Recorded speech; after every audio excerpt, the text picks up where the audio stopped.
سلام. در قسمت 4 سفرنامه سریلانکا مسیرم رو در ارتفاعات ییلاقی این کشور ادامه میدم، جایی که تاریخش با چای و استعمار گره خورده. در هاپوتاله مهمون یه خانواده تامیل مسلمان بودم که اصالت هندی داشتن و یه اسم فامیل پرتغالی، خانواده دیاس. پرتغالی ها در اوایل قرن 16 به سریلانکا یا سیلان وارد شدند و خیلی زود حکومت محلی رو وابسته به خودشون کردند. پرتغالی ها که دریانوردای ماهری بودند، از موقعیت استراتژیک سریلانکا در اقیانوس هند استفاده کردند و شروع به گسترش راه‌های تجاری دریایی کردند. رفته رفته مردم محلی هم به مستعمرین روی خوش نشون دادن و حتی اسامی فامیلی اونا رو برای خودشون انتخاب کردن. خانواده دیاس یه اکولوژ رو در ارتفاعات هاپوتاله اداره می‌کنن. هاپوتاله منطقه‌ای که از طرف CNN به عنوان بهشت گمشده آسیا شناخته شده. من و هم اتاقیم چند روزی رو در این اقامتگاه به کار داوطلبانه مشغول بودیم و البته در اوقات فراغتمون میرفتیم و جاذبه‌های اطراف دیدن می‌کردیم. اینم هم اتاقی ژاپنی من، شیهو.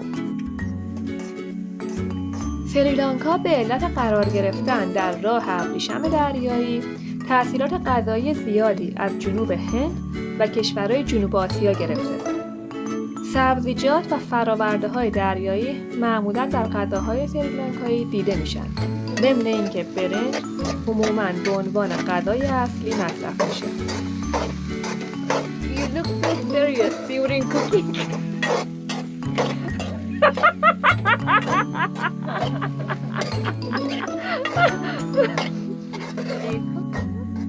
ماده دیگه‌ای که در آشپزی سریلانکایی زیاد مصرف میشه نارگیله. از آب و میوه نارگیل در تهیه انواع برنج، چاشنی، کاری و همینطور دسر استفاده میشه و از قسمت چوبی این میوه هم به عنوان ملاقه یا ظرف استفاده میکنن.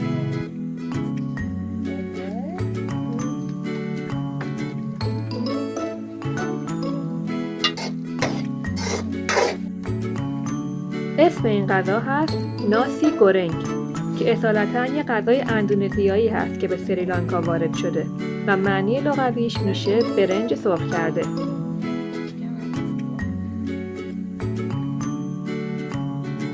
You like cooking, yeah? I like, but I'm not so good.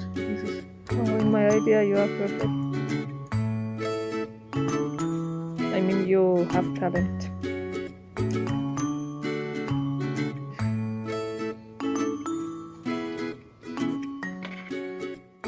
اینم شام 3 نفره ما. ایران، سریلانکا، ژاپن. ارتفاعات هاپوتاله معمولاً مه‌آلوده. شبی که اونجا بودم ماه کامل بود و پدیده خرمن ماه اتفاق افتاد.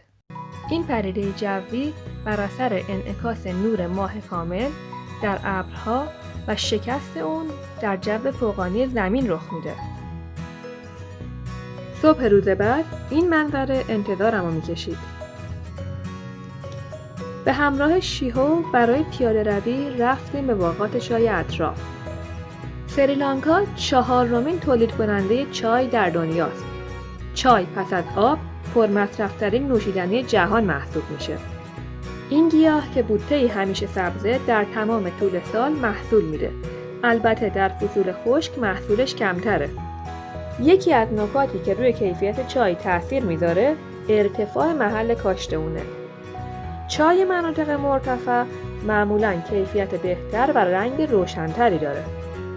مالکین زمین‌های چای بعد از هر برداشت محصول اون رو میفرستن برای مزایده به کلمبو، پایتخت سریلانکا و در اونجا محصول هر باغ چای قیمت گذاری میشه. به جز این هر ساله توریست‌های زیادی به سریلانکا سفر میکنن برای دیدن همین مناظر زیبا. به گزارش لونلی پلنت، سریلانکا مقصد شماره 1 گردشگری چای در جهان محسوب میشه. بوته چای در قرن 19 توسط بریتانیایی‌ها به سریلانکا معرفی شد و تا مدت‌ها این صنعت تحت سلطه استعمارگران بریتانیایی بود. تا اینکه پس از اعلام استقلال در سال 1948 چای سریلانکا ملی شد. از جمله کسانی که شیفته ارتفاعات ییلاقی سریلانکا شدند کسی نبود جز سر توماس جی لیپتون، مؤسس کمپانی چای لیپتون. در ادامه پیاده رویمون اومدیم به کافه کوچیکی کنار لیپتون سیت. بله، اینجا زادگاه چای معروف لیپتونه. البته من در کنار چای سمبوسه هم سفارش دادم. توماس لیپتون اسکاتلندی که به همراه خانواده‌اش تعدادی خاروبار فروشی زنجیره‌ای در گلاسکو را اداره می‌کرد، در اوایل قرن 19 به سریلانکا اومد. در اون زمان چای محصولی لوکس و گران قیمت محسوب می‌شد. ایده توماس لیپتون این بود که هر کسی در هر طبقه اجتماعی باید از نوشیدن چای لذت ببره. اون اولین کسی بود که دست واسطه‌ها را از صنعت چای کوتاه کرد و چای را به صورت فله و نه بسته‌بندی ارائه کرد. اینجوری نه فقط آریستوکرات‌ها که مردم معمولی هم میتونستن از نوشیدن چای لذت ببرن. یکی دیگر از دلایل معروفیت کمپانی لیپتون تولید چای کیسه‌ای یا همون تیبک هست. البته یه بازرگان آمریکایی چای کیسه‌ای رو ابداع کرد. اون نمونه‌های مختلف چای رو در بسته‌های کوچیک ابریشمی برای خریداران احتمالی ارسال می‌کرد.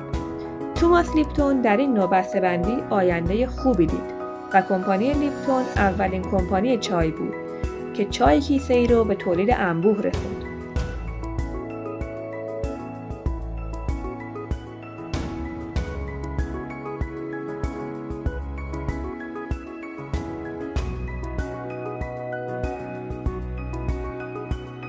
حدود 5% از جمعیت سریلانکا یعنی تقریباً 1 میلیون نفر به طور مستقیم و غیر مستقیم در صنعت چای به کار مشغول هستند. 2% از تولید ناخالص ملی این کشور از صادرات چای هست. نمیشه این نکته را از قلم انداخت که همیشه در ارتفاعات سریلانکا باید منتظر یه مهمون ناخوانده باشید. زالو نوعی کرمه که از خون بقیه موجودات تغذیه میکنه. در دو انتهای بدن زالوها 2 بادکش وجود داره که یکی از اونها دهانشه و از اون یکی برای حرکت کردن کمک میگیره. اگرچه زالوها خونخوار هستند ولی به طور کلی موجودات خطرناکی نیستن مگه اینکه بهشون حساسیت داشته باشین. زالو درمانی در طب سنتی مورد استفاده قرار می گرفته. در طب مدرن هم برای درمان بعضی بیماری‌ها از جمله درد مفاصل از این روش استفاده می کنن. وقتی زالو موجود میزبان رو می گزه، ماده‌ای از دهنش ترشح میکنه که محل مورد گزش رو بی‌حس میکنه و معمولاً وقتی میفهمین که دیگه کار از کار گذشته. ممنون از تماشای این ویدیو. اگر این ویدیو رو مفید یافتید لطفاً لایک و سابسکرایب کنید و به دوستانتون معرفی بفرمایید. تا قسمت بعدی سفرنامه سریلانکا، خدا حافظ.